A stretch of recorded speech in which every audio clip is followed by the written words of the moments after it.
vai conversar hoje aqui com a Dana Costa. Ela é presidente do PL Mulher da cidade de Mogi. Além disso, ela coordena toda aquela região de mulheres ali, Mogi e a região. E também é esposa do nosso presidente nacional, Valdemar Costa Neto. Mas ela está aqui hoje para bater um papo comigo, para falar da experiência dela nesses cursos, nessas palestras, nesse movimento que está trazendo as mulheres para a política. Já são 10 praticamente palestras, numa delas eu fui na abertura do evento, e cada reunião a gente percebe, né, o entusiasmo das mulheres que vão lá, comentam.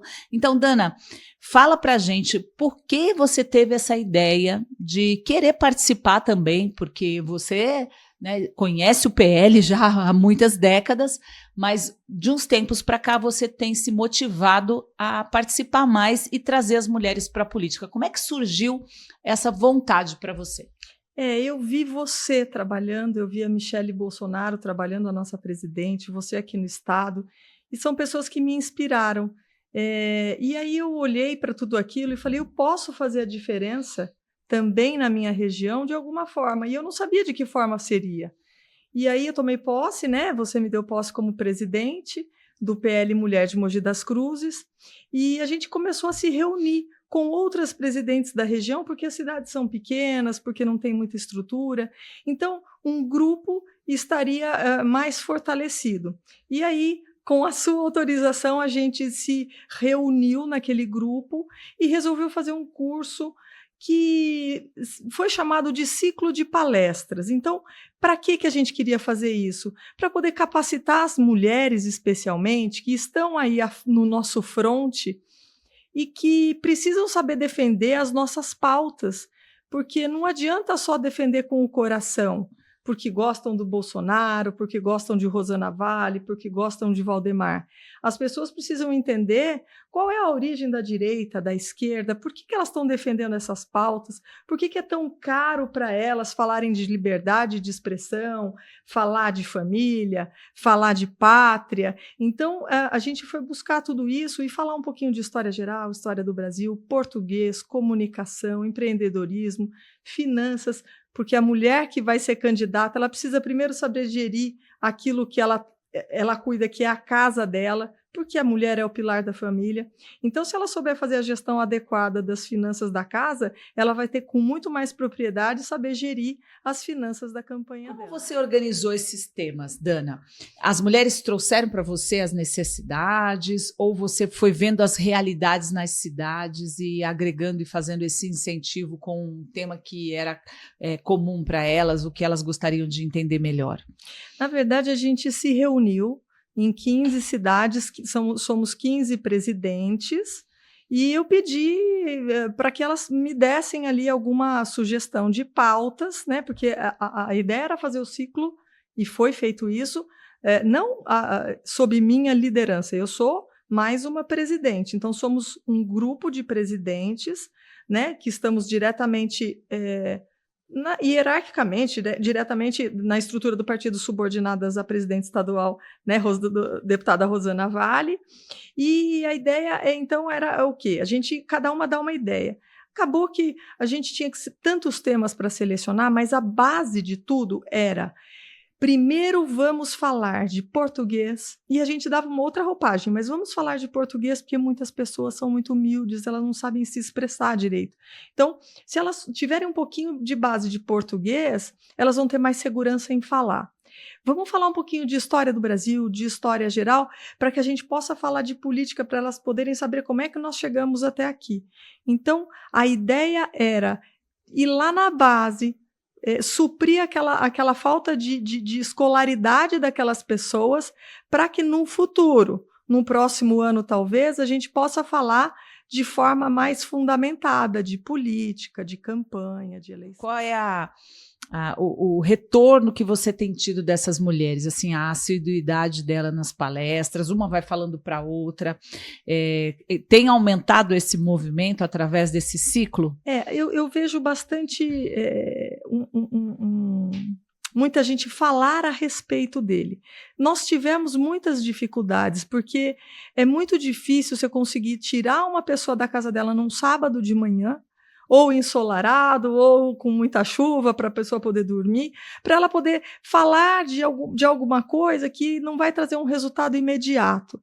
Então, esse foi um projeto piloto. A gente vê que teve uma grande repercussão, mas tem muitos pontos a serem reorganizados. E aí eu espero conseguir fazer isso no ano que vem. Como é que foi, por exemplo, esse curso, a comunicação com liderança? O que vocês explicaram para as mulheres ali que despertou o interesse? Em princípio era um curso de oratória, mas veja, a pessoa que não sabe falar o português direito, como é que ela ouve sobre oratória? Como é que isso vai entrar nela? Então a gente resolveu falar assim, ir para o mais básico, você precisa cruzar as pernas, ter uma postura tal, você precisa... E isso dá uma segurança naquela pessoa que é mais humilde e que vê em nós que estamos aqui falando, nos posicionando, pessoas inatingíveis. Então a gente foi lá na base mostrar como é que ela podia andar, o que ela podia falar, como é que ela deveria se vestir. Por quê? Porque isso ia dar para ela uma segurança maior, para ela entender que eu estava lá na frente falando, mas que amanhã ela também poderia estar no meu lugar. Não adianta a gente dizer não temos uma sociedade machista, porque embora a gente tente lutar contra isso, contra uma certa discriminação, existe uma diferença, existem diferenças fundamentais entre homem e mulher, mas existe, além disso, uma cultura na nossa sociedade, que inclusive nas classes mais vulneráveis ela é maior ainda, e que faz uma diferença muito grande para a mulher, que faz a mulher se sentir muito menor. Né? Então, acho que esse também é o nosso papel, é tentar trazer um pouco de abrir um pouco a mentalidade dessas mulheres para elas perceberem o potencial que elas têm. Te despertou, Dana, nesse ciclo de palestras, nesse contato mais próximo com as mulheres, te despertou a vontade de ser também da política? Porque você sempre atuou na política de bastidor, né? De apoio, mas esses movimentos, eles inspiram mulheres, né? Sim, você sentiu essa vontade ou pensou sobre isso? Não. Eu acho que o meu papel é de um soldado do PL e de um agente multiplicador. Eu acho que eu posso... E o que eu tenho feito? Buscado encontrar mulheres que tenham vontade, ou que eu veja uma capacidade daquela pessoa, ela tem potencial para ser uma candidata. Então, assim, além de tentar trazer essas lideranças mais humildes para um outro patamar de discussão política, também fico de olho naquelas pessoas que têm um grande potencial para serem candidatas. E eu acho que esse é meu trabalho de soldadinho para colaborar com o PL. Eu ser candidata, não. Eu acho que eu posso colaborar dessa forma, e essa forma de colaboração que eu posso dar é muito mais efetiva para o partido. Aquele programa, o Projeto Alicerça Brasil, é um programa fantástico que auxilia muito as famílias, que abre mentalidade e que como uma obra do destino, ele tem por consequência, trazer um engajamento para a política sem precedentes. Então, se ele for bem conduzido, esse programa cria uma malha de pessoas que vão defender os nossos pontos de vista, que elas vão adquirir como seus também, e é um projeto maravilhoso para fins políticos também. Mas hoje, nessas conversas que você tem, nesse ciclo de palestras, qual você acha que ainda é a maior dificuldade das mulheres para entrarem na política? É a falta de apoio? É o medo de não fazer um bom trabalho? Ou o preconceito de uma mulher estar na política? O que você, conversando com essas mulheres, percebe? É interessante isso, porque eu acabei de fazer um pequeno debate e eu falava sobre a questão jurídica, sobre o abuso, a Lei Maria da Penha. Sim. E a Lei Maria da Penha é de 2006 e tem uma alteração legislativa de 2021, que só em 2021 foi criminalizado, foi introduzido no Código Penal a tipificação do abuso psicológico. E estudando um pouquinho disso recentemente, eu acho que esse abuso psicológico, quando você vai olhar quais são o rol de atitudes, fala, imagina, porque o homem estava com ciúmes. Mas não, existe arraigado na sociedade uma concepção do homem que diminui muito a mulher. Dentro de casa, às vezes o pai, a própria mulher acredita nisso. Então, esse assédio que existe, ele mina todas as forças da mulher. E acho que é importante a gente lutar contra isso, porque a mulher precisa entender, não, eu sou capaz, não, eu tenho condição. Mas essa criação, eu acho que esse abuso psicológico vem até do pai, sem saber que está praticando isso. Então, eu acho que mais do que nunca, essa disseminação desses conceitos de que a mulher é só dona de casa, que a mulher não tem capacidade, que aquilo é coisa para homem, enfim. Eu acho que isso é o que mais atrapalha hoje a atuação da mulher. Eu estou falando da Nilza Maria dos Santos Godinho. Só que se eu falar só o nome dela completo, às vezes as pessoas não vão conhecer. Porque ela é conhecida na cidade dela, que é Piedade, por Chuca. Seja bem-vinda, Chuca. Muito obrigada. Você está ao lado da sua filha, Inara, que é também do PL Mulher, que é assessora do nosso deputado estadual, Danilo Balas, na cidade também, ali naquela região toda de Sorocaba. Começa falando para a gente o que deu em você lá em 2004 para você decidir entrar para a política. Como foi? Eu venho de uma história de vida assim. Meu pai era ex-combatente, tenente-coronel da Polícia Militar, e ele era de um coração imenso, assim como minha mãe. Eu cresci vendo meu pai pegando pessoas na rua e levando para dentro de casa, para minha mãe cuidar das feridas, para dar um alimento, uma roupa, para tomar um banho. Isso para mim era peculiar, sabe? Então, eu cresci com ele assim, e eu me despertei bastante assim, porque ele queria que eu fizesse a carreira militar, mas eu queria ser enfermeira, sabe? Então, eu via, ele tinha uma destreza para fazer imobilizações em fratura que ele aprendeu na ocasião militar dele, né? Então, ele tinha tanta destreza que quando ele imobilizava uma fratura de perna, de braço, que ia para o regional, eles até aguardavam o médico chegar para desmancharem aquilo para fazer um gesso, de tanta destreza que ele tinha. E ele era músico, sabe? Era de uma sensibilidade assim extrema mesmo.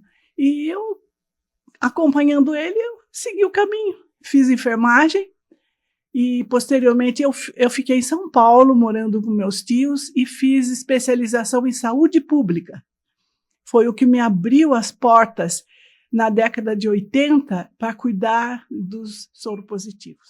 A Chuca hoje tem uma bandeira que é o Hospital do Câncer Infantil, não é isso? Há mais de 40 anos. Há mais de 40 anos, que é o GEPASSE. GEPASSE. E também se dedica ao asilo Casa da Esperança. Sim, né? 30 anos. 30 anos. 30 anos. Isso só fortalece ali aquela região, né? E o amparo também, né? Para os idosos e para as crianças vítimas de câncer. Como é que é esse trabalho? Então, o GEPASSE, eu comecei meu voluntariado no GEPASSE antes da construção do hospital. As crianças eram cuidadas no regional.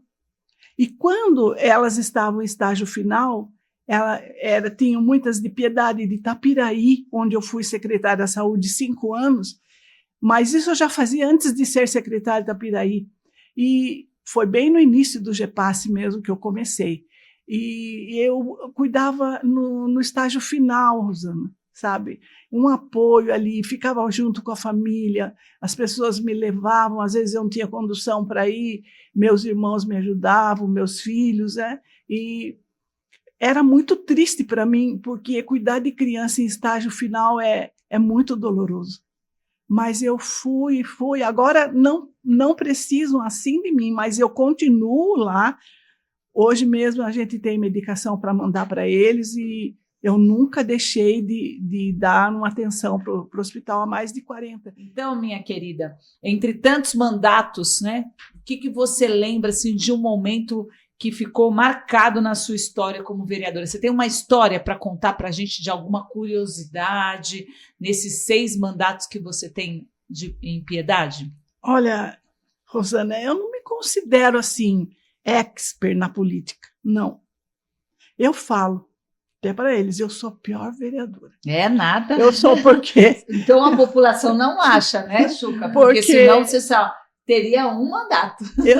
Eu sigo a minha linha, sabe? Eu praticamente trabalho sozinha, com apoio dos deputados que me ajudam, mas em Piedade as coisas eu resolvo lá do meu jeito e me procuram. É coisa que às vezes é autonomia do prefeito, mas morre na minha casa. Medicação, a gente até ajuda as outras cidades, sabe? E a nossa função assim na caridade vai além, vai sem fronteiras. Sabe? A política é um instrumento para você continuar fazendo. É uma máquina, né? O que você sempre gostou, que é cuidar dos outros. Nayara, o que você mais se orgulha assim, dessa trajetória da sua mãe? Como as pessoas olham para ela, né? Como a gratidão que tem, né? Por tudo que ela já fez. Às vezes a gente nem sabe, daí chega, né? Alguém lá e fala assim, sua mãe me ajudou nisso, eu sou grata. Então, assim, até se a gente falar de votos, os votos vêm por conta disso. Por conta de uma coisa que às vezes pra gente não lembra, são muitas pessoas. Mas para quem a gente quem recebeu, nunca esquece. Então a gente sabe. Um gesto, um sorriso, a gratidão, um remédio, alguma coisa que você fez, Xuca, que a pessoa se sentiu lembrada, importante, né? E a nossa casa é assim, né? Todo dia tem alguém procurando alguma coisa que precisa. Almoçando, às vezes um leite café. Que é de intolerância à lactose, que é caro, às vezes é um remédio, às vezes é só para conversar mesmo, mas é o dia inteiro. O gabinete lá funciona 24 horas. Por isso que eu falo que eu trabalho sozinha, porque as coisas lá acontecem na minha casa e saem resolvidas de lá, né? Olha. E é difícil a gente passar a responsabilidade para outros, porque a minha área ali na frente tem cama de hospital, tem cadeiras de rodas, tem tudo que você pensa. Eu vou conversar com a deputada estadual Letícia Aguiar, que está fazendo um trabalho brilhante na Alesp, está à frente de grandes lutas na defesa das mulheres, das famílias, tem um posicionamento firme, é também coordenadora do PL Mulher na região do Vale do Paraíba, na região também do Litoral Norte, da Serra da Mantiqueira. Então, hoje o nosso bate-papo é com ela, que também está na rua, né? Tá com roupa de rua realmente, de mostrar para as pessoas o trabalho que a mulher pode fazer na política. Seja muito bem-vinda, Letícia. Eu acompanho o seu trabalho, mas eu não sei muito da sua história. Então, eu sei que você entrou para a política lá em 2016, né, na sua cidade, e depois teve o mandato de deputada estadual, já é o 2º mandato, mas como é que foi o seu despertar político? Como o dia que você resolveu falar, eu vou participar da política assim para fazer a diferença? Olha, para mim, primeiro é uma alegria estar com você, deputada, nossa presidente estadual do PL Mulher. Eu não era da política, não tinha políticos na família, não tenho padrinhos na política, mas era apenas uma cidadã que estava acompanhando, né, o que estava acontecendo à época do governo Dilma, né, do governo do PT, e eu assistindo tudo aquilo. Eu sempre fui uma pessoa muito participativa na igreja, nas causas sociais. Eu era voluntária da Pastoral da Comunicação na minha cidade de São José dos Campos. E na ocasião, vendo tudo aquilo acontecendo, né, aqueles escândalos de corrupção, o país indo realmente por ladeira abaixo, vendo que ali ninguém me representava de fato, ainda mais, né, a ex-presidente, que foi a primeira presidente mulher eleita, né, no Brasil. Eu falei, poxa, esse é o tipo de representatividade que não se conecta comigo. E comecei a acompanhar, comecei a participar de sessões de Câmara, assistir, ir lá, ver como é que funcionavam as votações, porque as pessoas estavam lá me representando.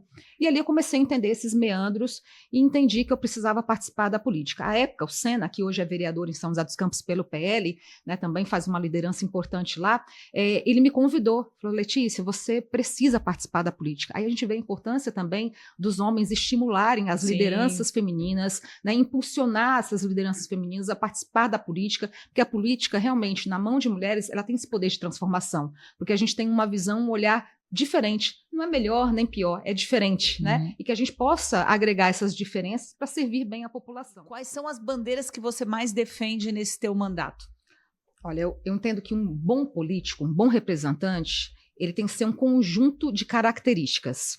Você escolhe um representante para ele ser sua voz. Então, a sua voz tem que ter similaridade com aquilo que você acredita como princípio de vida. Sim. Então, primeiro de tudo, será que aquele político, ele representa aquilo que eu ensino em casa, para minha família, para os meus filhos? Né? Ele representa aquilo que eu acredito como missão? Então, eu tento sempre ter posicionamento nas minhas falas, nas minhas ações.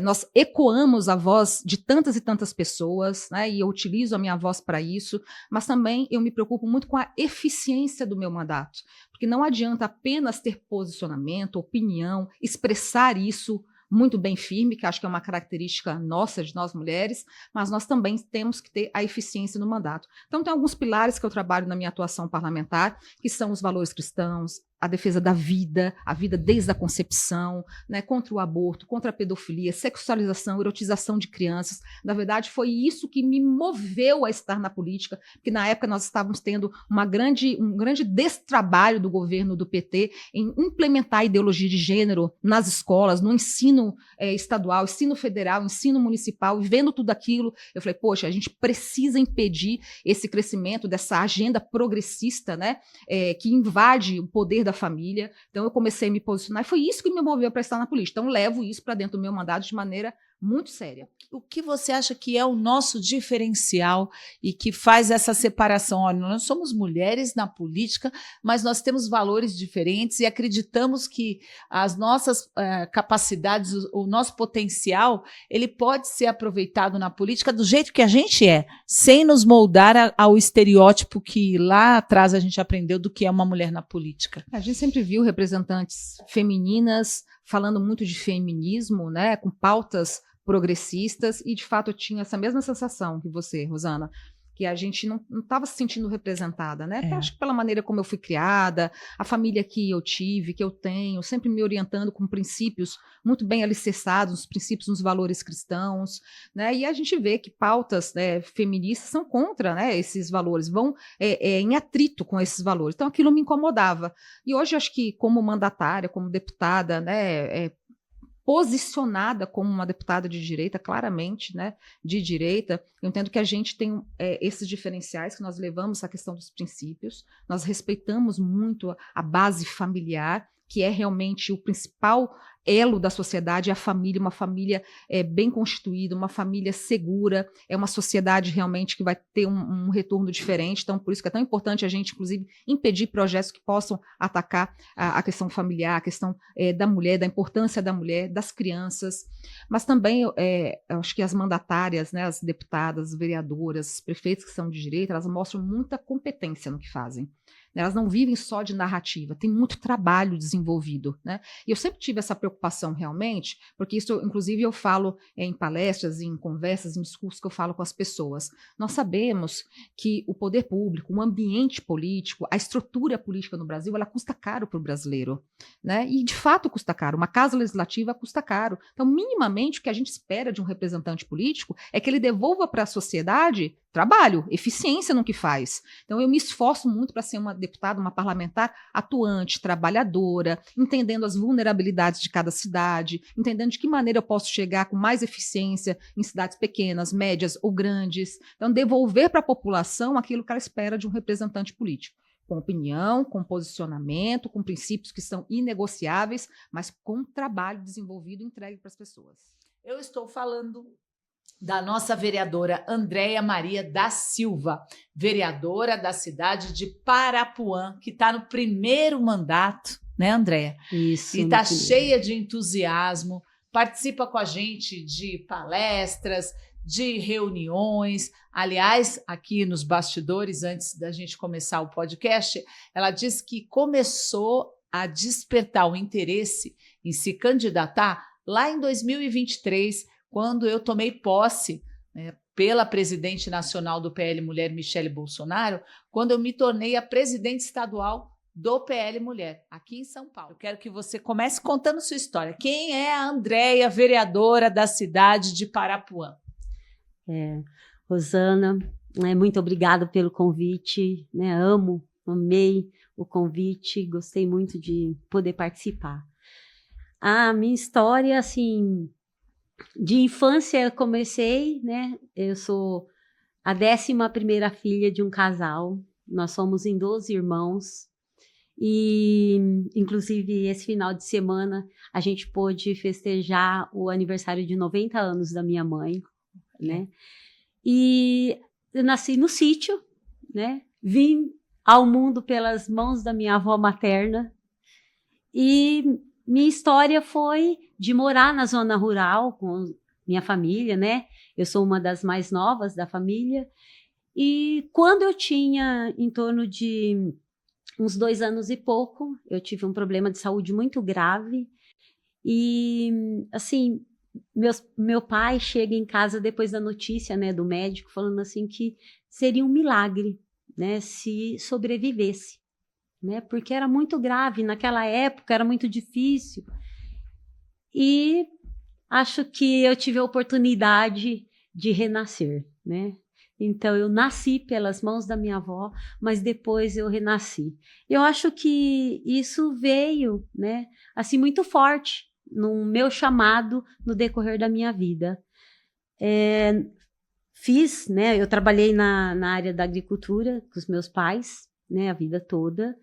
Eles tinham uma plantação? Plantavam de tudo, né? Era sítio pequeno, economia familiar, né? ali, Plantava agricultura. de tudo, né? Algodão, tomate. O que você pode contar para a gente da tua experiência, o primeiro mandato, e o que você pode contar da tua experiência, o que é ser vereadora para uma mulher?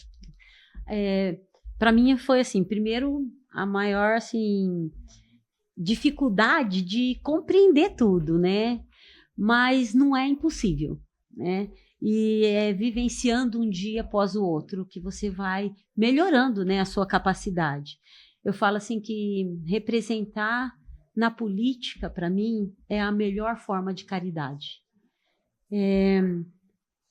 Eu falo que a política, né, as políticas públicas, uma pessoa que tem mais condição, ela pode comprar a educação, porque ela paga uma escola particular, ela pode comprar a saúde, porque ela pode ter um plano de saúde, né? Ela pode pagar no particular, ela tem mais facilidade na condição econômica para articular, tipo, juros e tudo mais.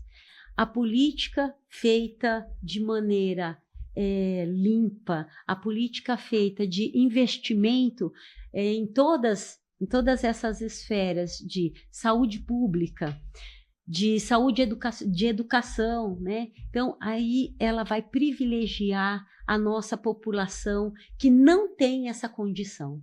Então, hoje, para mim, a política é incentivar e fomentar que as políticas públicas elas aconteçam de maneira cada vez mais efetiva, fiscalizando, incentivando e fomentando mesmo essa política limpa, né? E essa política que volta para essa população que vai usufruir de maneira justa, né?